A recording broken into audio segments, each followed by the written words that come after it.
تو میخوای شروع کن. تو شروع کن.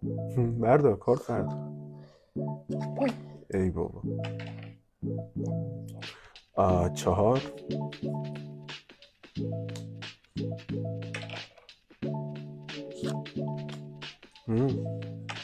خوب بود.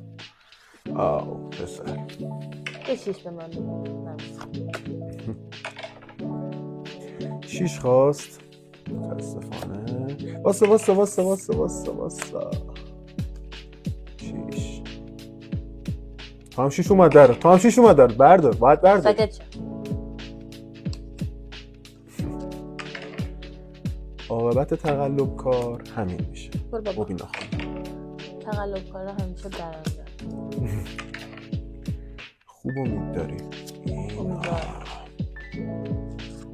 یا علی خدایا به حق تقلب کار بردار. اینجا رو نگاه کن. چی یعنی میتونه باشه؟ چی میتونه یعنی باشه؟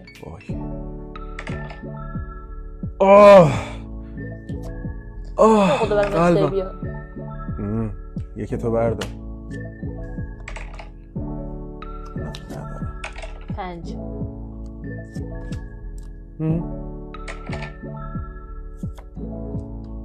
2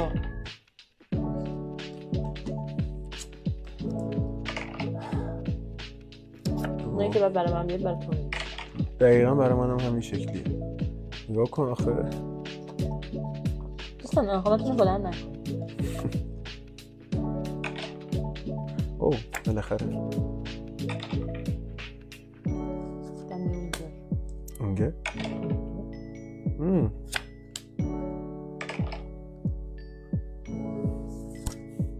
2 تا بود.